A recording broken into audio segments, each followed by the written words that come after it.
Our studio guest. In fact, he was dropped me a line a little earlier this morning to mention that we're going to be talking about various allergies today. It's 8:34. We're at 52. Actually, the temperature feels quite nice. You can't really see the sun right now through the haze. That's one of those allergies you may be dealing with from smoke. I'm sure some people are struggling with that. But better health with Tripp Family Medicine this morning until 9 o'clock. And we're joined in studio. I'm joined with Bill Colley by Dr. Jonathan Tripp. We should point out Tripp Family Medicine is named after him. That's not Smith or Jones. That's right. Now, good morning. In fact, I just sent um, a photo that I took a picture of the sun this morning as I came out of. Yes, I'll brag about exercising. As I came out of the gym this morning, I sent that photo to my daughter in Kentucky and said, here's the red sun rising over Twin Falls on a smoky day. So, yeah, today we are hit. Well, this whole week since Tuesday, we're hit with, according to the um, Idaho Department of Environmental Quality, with the worst or very unhealthy air quality, and the smoke is the biggest part of it. Really interesting is we went to San Diego and talked with a lady who's originally from China, and she talked about how great the air quality is in San Diego. And my wife and I looked at each other and just kind of laughed and said, "This is terrible. You should see where we live." But of course, today, this week, we're probably as bad as any major metropolitan area in the U.S. China, I think, is just any metropolitan area there is bad all the time, every day, much worse than even we are today. But today we're going to talk about the title I gave to today's talk was "Help, I'm Under Attack."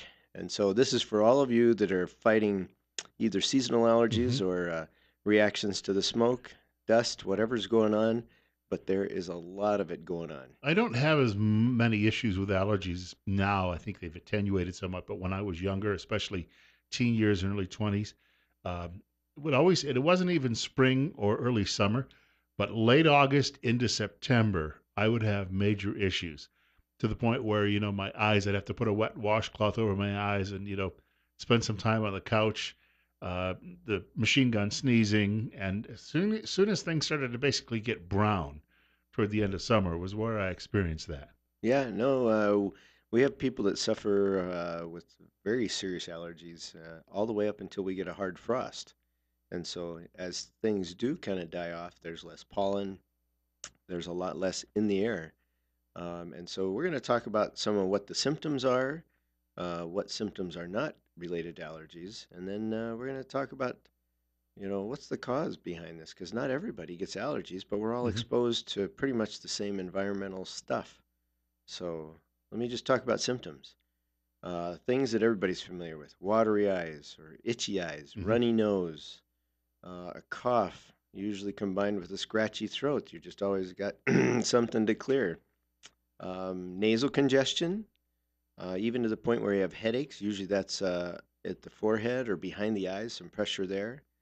Um, and often people talk about their ears feeling clogged or muffled. Those are all just part of what's going on in your nose, the back of your throat, sinus areas that are relation to the allergic response. And so these symptoms can be anything from just annoying to truly debilitating. hmm So, like you said, you were kind of stuck on the couch with a washcloth and machine gun sneezing. That's a real scene. And what I like is the fact that you found out that having a washcloth actually seemed to reduce some of the symptomatology for you. So there's a doctor word. That's a 50 center symptomatology. Um, so uh, I want to talk also about what are some of the things we can do and see if we can do a lot of do-it-yourself help on this rather than just, hey, come to my office, we have a prescription. We do, and but there's a lot of stuff you can do either at home or using over-the-counter medications. So those are some of the things we want to touch on today. And I didn't have any choice because what I would have to do, especially late summer, was clear brush. And that was my job because dad was away at work. So I would be out, and these were long briars and prickly bushes and things like that. And despite the gloves I'd have on and the long sleeve shirt, I'd be not only dealing with all of the allergies, but with the black flies as well, which only seemed to make matters worse. Oh, nice. But it truly was. As long as I wasn't knee deep in this, and unfortunately I was through most late summers. But if I could get away inside, sometimes for about half an hour, it would seem to ease up fast. Calm down. Hmm. Interesting. Yep. No, in fact, a lot of what we're going to talk about is knowing what your triggers are and then knowing how to avoid them, because that's probably the number one thing that we can individually do is if we identify what gives us trouble is take efforts to avoid it, or at least to avoid it getting in our eyes, our nose, and things like that. So, um, number one, why doesn't everybody get allergies? Because I Well, have spent. hold that thought. All right. That'll be our jumping off point after the break. I want to mention, though, it's 53. On our way, maybe to 90 today, if the sun can get through. Dr. Jonathan Tripp from Tripp Family Medicine is in studio with us. Better Health with Tripp Family Medicine until 9 o'clock. Bill Colley answering the telephones. And you're listening to News Radio 1310, KLIX, and newsradio1310.com. Dr. Jonathan Tripp joining us in studio until 9 o'clock this morning. We're at 8:42. Bill Colley as well on Top Story on News Radio 1310, KLIX, and newsradio1310.com. This segment is called Better Health with Tripp Family Medicine.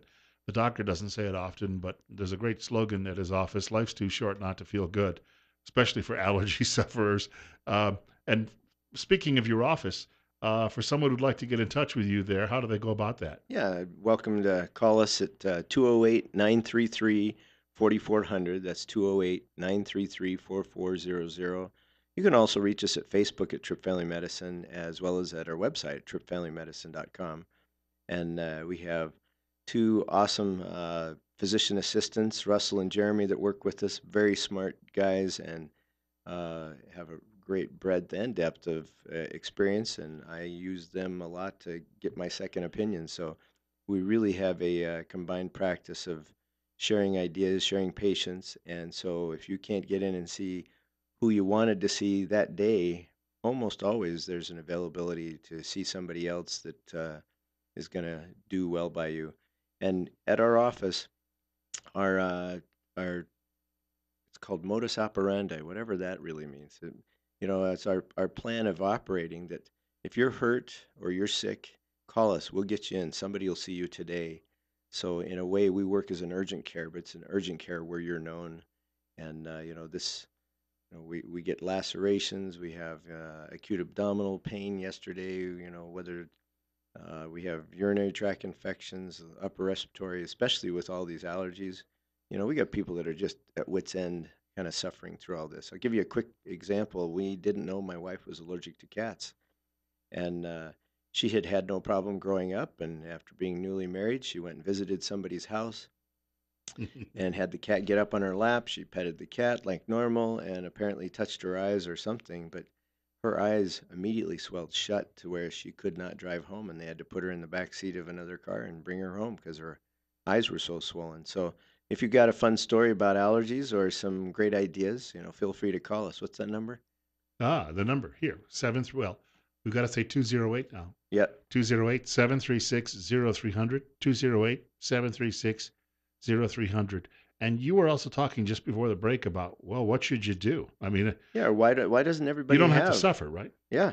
Why doesn't everybody have allergies? Here's kind of the quick and dirty version of that. Not everybody's immune system operates the same. And some become kind of hyperactive or go on hyperdrive, I'll call it, to things that they're exposed to in the air. And it's not everything. Some people are allergic to everything that exists on the planet, or so they feel like, and others just have a few selected irritants.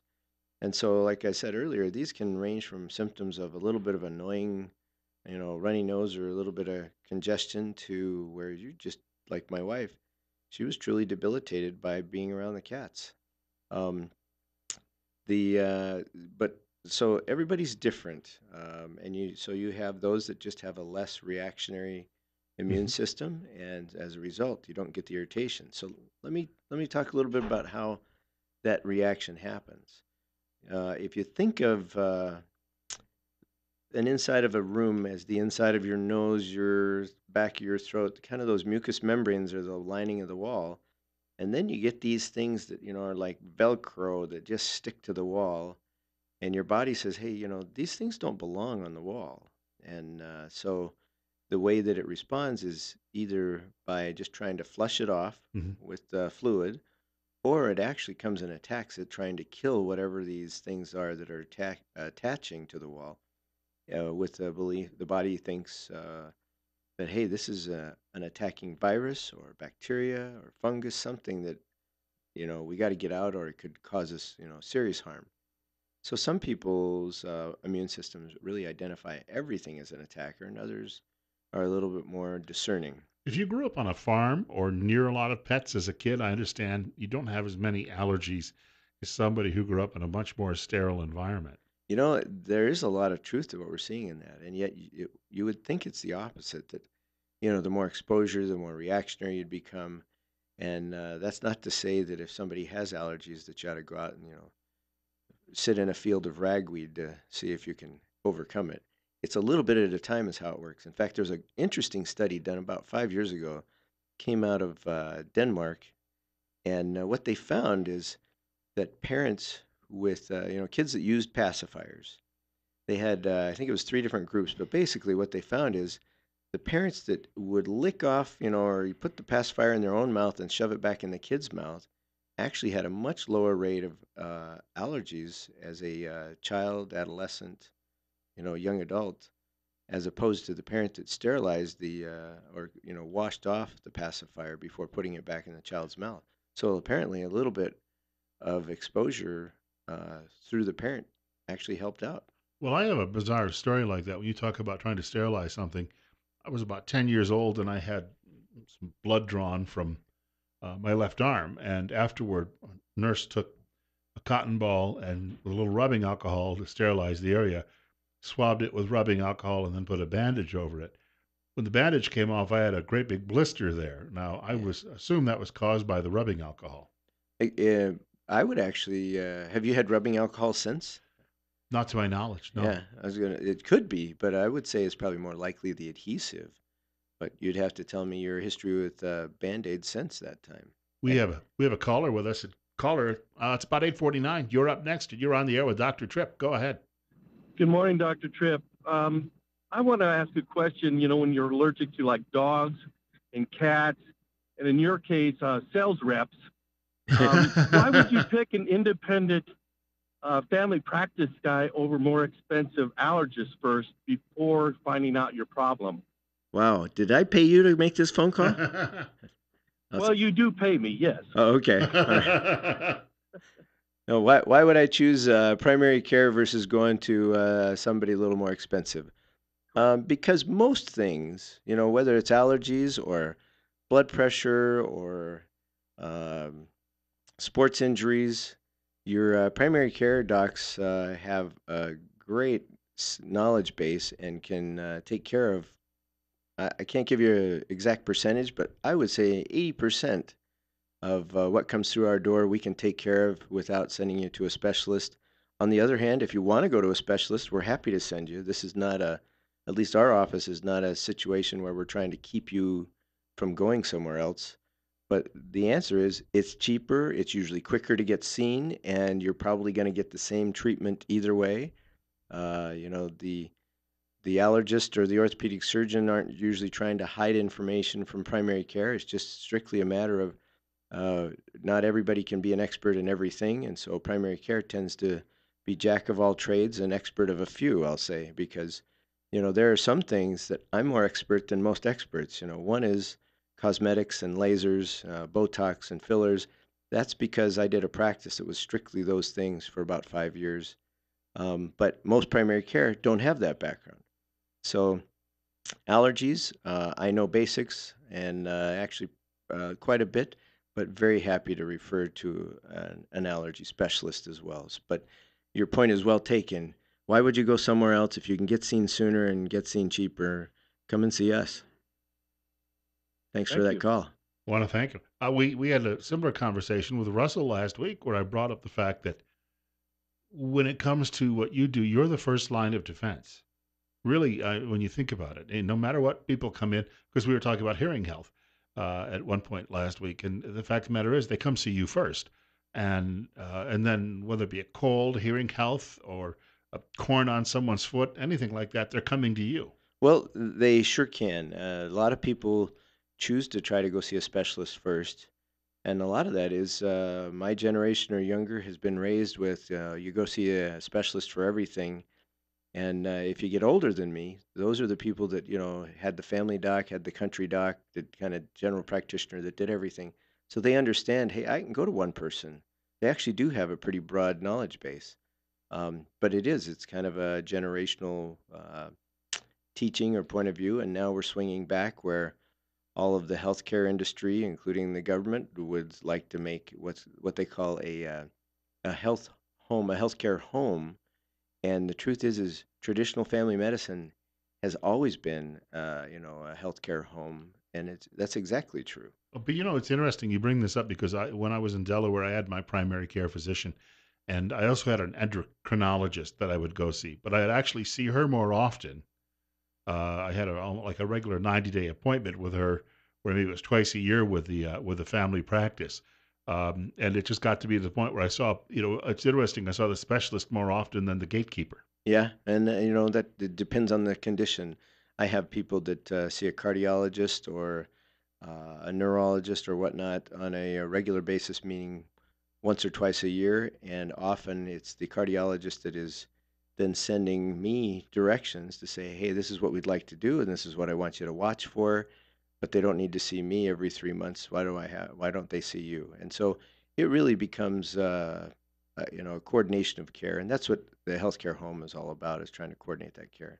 So, kind of getting back to allergies, what can you do at home? Number one, try to figure out what causes you the trouble and avoid it. Some of the things we can do in our home um, is filters. We use air conditioners, and if you can get the higher quality, what's called a HEPA filter, Hmm. it will get rid of more of the stuff in the air and make your home kind of a safe haven. Um, I made the mistake. My wife suffers from allergies. I made the mistake because the weather cooled down about Monday night. Yeah, it was Monday night when everything really got bad in the air. And I left the windows open, loved the cool weather, and she woke up just suffering terribly and said, you can't do this anymore while the air quality is bad. And sure enough, the next couple of days we've been suffering, or she's been suffering, and I've been suffering, vicariously. So last night the windows were shut, the air conditioner's running, and it's basically to help avoid those symptoms. So Yeah, yeah. You mentioned this. There are some people out there though that the allergies they have are almost debilitating. yeah, Can you provide some relief? you betcha. The beginning at home also would be to consider what's called a nasal rinse, a saline rinse usually. And go back to my analogy of the walls of the room being like in your nose and where the allergy takes place. If you can rinse those walls off once a day, you kind of give the whole system a reboot or a chance to start over rather than always being under attack. And so that's easy. I would recommend what's called a buffered solution, meaning it's got a little salt in it. It's not as irritating to the mucous membranes, but just simply rinsing out, you know, the nose once a day is a great move. Medically, over-the-counter medicines, antihistamines are number one. So brand names that you'd know: Allegra, Claritin, Zyrtec. Now Zyrtec has over-the-counter. It's a newer version called Zysol. Um, very, very good choices. Depending on what you've had success with in the past, it may not be as good now because your body will change. I have people that suffer all year round from allergies, and they'll usually go between 3 or 4 brands, and they'll go for about 4 months on one, and then switch to another, and then switch to another, and then they come back to the first one because they find that, oh, I'm resensitized. So you can change around and use these different antihistamines. Um, Nasal steroids, they always were prescription until about 2 years ago. So names like Flonase or Nasonex or Nasacort, you can now buy for about $17 over the counter for a month's supply. I notice all of these things at Costco now that I would not have seen a couple of years ago. Right, they've now become over the counter, and the nasal steroids are beautiful from the point of view of they don't have much absorption into your body. So worries that we have about steroids in general are really minimized with this. And so that's good. What they do is they suppress swelling. They don't care why. They don't care that you have allergies. They don't care if you have a sinus infection. They suppress swelling, so your symptoms improve. But they can also thin out the skin or cause some irritation, or if you're spraying it to the middle of your nose, you can cause yourself a nosebleed over several days. So they aren't without side effects, but they don't have the big worries that we have with long-term steroid use.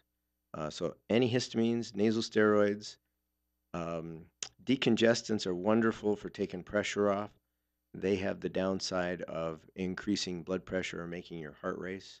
So if you have any worries with that, please talk to your doctor or your practitioner before you get going on that. But the decongestants are things that we know the name Sudafed or pseudoephedrine would probably be the best. And then the more available one is called phenylephrine. And those, they usually are little red pills and they shoot your blood pressure up.